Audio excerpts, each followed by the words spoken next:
नमस्कार मित्रांनो. आता पावसाळा चालू झालेला आहे आणि आता प्रत्येक शेतकऱ्याला असं वाटेल की 6 महिने झालं किंवा वर्ष झालं आपली गाय हिटवर आली नाही. आता पावसामध्ये गाय हिटवर येईल. पण एक गोष्ट लक्षात असू द्या, तुमची गाय पावसामध्ये सुद्धा हिटवर येणार नाही. का? कारण ज्या गायी हिटवर येत नाही त्या गायींना हिटवर आणाव्या लागतात. माझ्या गोठ्यामधल्या 4 गायी मी उन्हाळ्यामध्ये भरलेल्या आहेत. त्यातल्या गायी 2 गाभण निघालेल्या आहेत.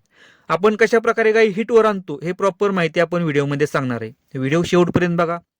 व्हिडिओ जर आवडला तर लाईक करा. चॅनलवरती नवीन असेल तर चॅनलला सबस्क्राईब करायला विसरू नका. नमस्कार मित्रांनो, शेतकरी आणि टेक्नॉलॉजी आपल्या युट्यूब चॅनलमध्ये स्वागत आहे. मित्रांनो, तुमचा उन्हाळा असू द्या, पावसाळा असू द्या किंवा हिवाळा असू द्या, ज्या गायी हिटवर येत नाही त्या गायींना हिटवर आणाव्या लागतात. आणि बरेचसे लोक असे म्हणतात की उन्हाळ्यामध्ये गायी गाभण राहत नाहीत किंवा हिटवर येत नाहीत. हे पूर्णपणे चुकीचं आहे. ज्या गोट्याचं नियोजन व्यवस्थित नाही, ज्या गोट्यामध्ये मॅनेजमेंट व्यवस्थित नाही ना, त्या गोठ्यामध्ये तुमचा कोणताही सीझन असू द्या, त्या गोठ्यामधल्या गायी तुमच्या हिटवर येणार नाही त्या आणि गाभण सुद्धा राहणार नाही त्या. आता व्हिडिओ सगळ्यात मोठा होण्यापेक्षा तुम्हाला शॉर्टकटमध्ये सांगतो की गायी हिटवर कशा प्रकारे आणायच्या. मित्रांनो, एक गोष्ट लक्षात असू द्या, हिटवर आणण्याची पद्धत ही वेगवेगळ्या प्रकारे आहे. त्यातली सोपी पद्धत सांगतो. आत्ता पावसाळा चालू झालेला आहे. सगळ्यात पहिल्यांदा डिवर्मिंग म्हणजेच की जंतनाशकाचं औषध आपल्या जनावरांना दिलं पाहिजे.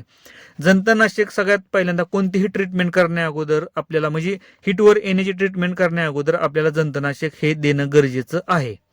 आता जंतनाशक कोणतं द्यायचं? अल्बोमार आहे. बरेचसे कंपनी आहेत मित्रांनो. तुम्ही मेडिकलमध्ये गेल्यानंतर जंतनाशकाचं लिक्विड आणा आणि तुम्ही पाजू शकता. कोणत्याही कंपनीचं तुम्ही आणून पाजू शकता.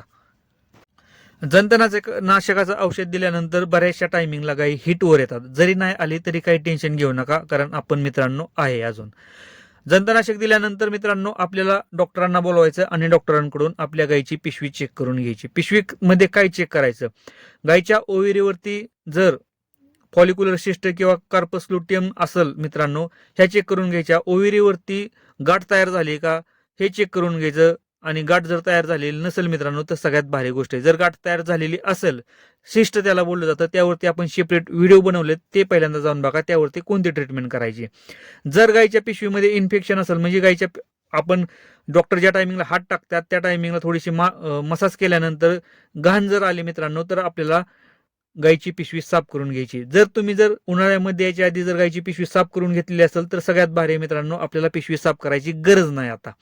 आता काय करायचं? आता गाय तर तुमची हिटवर आले नाही, त्या गायीला मिनरल मिक्सचर पावडर सकाळी 60 ते 70 ग्रॅम आणि संध्याकाळी 60 ते 70 ग्रॅम ही कंटिन्यू चालू करायची.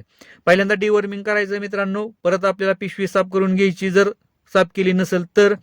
तिसरी गोष्ट आहे मित्रांनो, आपल्याला करायचे मिनरल मिक्सचर पावडर चालू. मिनरल मिक्सचर पावडर का करायची मित्रांनो? जोपर्यंत तुम्ही मिनरल मिक्सचर पावडर देणार नाही तोपर्यंत तुमची गाय हिटवर येणार नाही.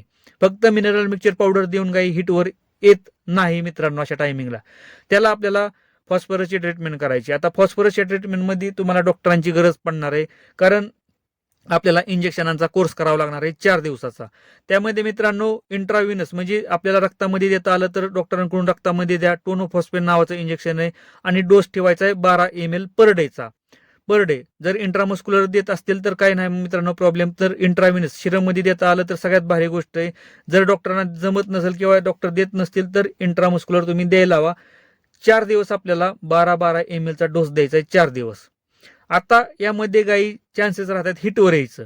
पण यामध्ये सुद्धा जर गाय हिटवर नाही आली तर अजून एक मी तुम्हाला सांगतो मित्रांनो, आपल्याला व्हिटॅमिन A, D3 आणि E नावाचं इंजेक्शन मार्केटमध्ये तुम्हाला अवेलेबल आहे. कोणत्याही कंपनीचं तुम्ही आणा आणि 10 ml चा डोस एकदाच द्यायचा आपल्याला डॉक्टरांच्या सल्ल्यानं. 4 दिवसाची ट्रीटमेंट झाल्यानंतर फॉस्फरसचा 1 दिवस गॅप द्या आणि परत डॉक्टरांना तुम्ही बोलवा आणि 10 ml इंट्रामस्क्युलर इंजेक्शन त्या गायीला व्हिटॅमिनचं देऊन टाका मित्रांनो. व्हिटॅमिन A, D3, E एवढं केल्यानंतर गॅरंटी देऊन सांगतो मित्रांनो, साधारणतः 15 ते 16 दिवसानंतर तुमची गाय हिटवर यायला चालू होते. माझ्या गोट्यामध्ये सुद्धा प्रॉब्लेम येत होता. मी सुद्धा ह्याच ट्रीटमेंट केली मित्रांनो फॉलो आणि आपल्या गोट्यामधल्या गायी हिटवर आलेल्या आहेत. त्या एका गायीला नाही मित्रांनो, 4 गायींवरती मी ही ट्रीटमेंट केली आणि 4ही गायी आपल्या ह्या ट्रीटमेंटमुळे गायी हिटवर आल्या आणि त्यातल्या 2 गायी गाभण निघाल्या. AI केल्यानंतर गाभण निघाल्यात. मित्रांनो, ट्रीटमेंट एकदम सोपी आहे. फक्त आपल्याला थोडीशी माहिती असणं गरजेचं आहे, थोडी औषधांची माहिती असणं गरजेचं आहे आणि जोपर्यंत आपल्याला माहिती होत नाही तोपर्यंत मित्रांनो दूध व्यवसाय हा आपला टिकणार नाही. कारण काय होतं की दूध काढायचं किंवा दूध वाढवायचं ह्या गोष्टी सोप्या आहेत. त्या सगळ्यात अवघड गोष्ट आहे. गाई हिटवर येत नाही, गाई रिपीट होते, गाई गाभण राहत नाही.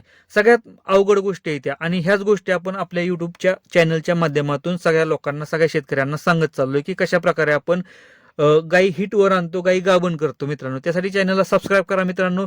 येणाऱ्या दिवसामध्ये अजून चांगल्या प्रकारचे व्हिडिओ टाकणार आहे की जेणेकरून आपल्या शेतकऱ्यांना येणारं प्रॉब्लेम आहेत ते सॉल्व्ह झालं पाहिजेत. कारण ट्रीटमेंट मित्रांनो जोपर्यंत माझ्या गोट्यामध्ये सक्सेस होत नाही तोपर्यंत मी त्या ट्रीटमेंटचा व्हिडिओ बनवत नाही.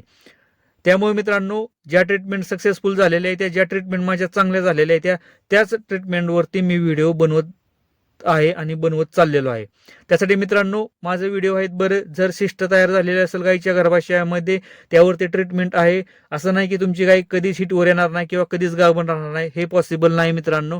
मित्रांनो फक्त आपल्याला थोडीशी माहिती असणं गरजेचं आहे. आणि इंजेक्शन देताना घरच्या घरी तुम्ही देऊ नका, कारण थोडीशी रिस्क राहते. आपल्याला डॉक्टरांचा सल्ला घ्यायचा आहे, डॉक्टरांकडून आपल्याला हे इंजेक्शन द्यायचे आहेत मित्रांनो. व्हिडिओ जर आवडला असेल तर लाईक करा, चॅनलवरती नवीन असेल तर चॅनलला सबस्क्राईब करायला विसरू नका. धन्यवाद.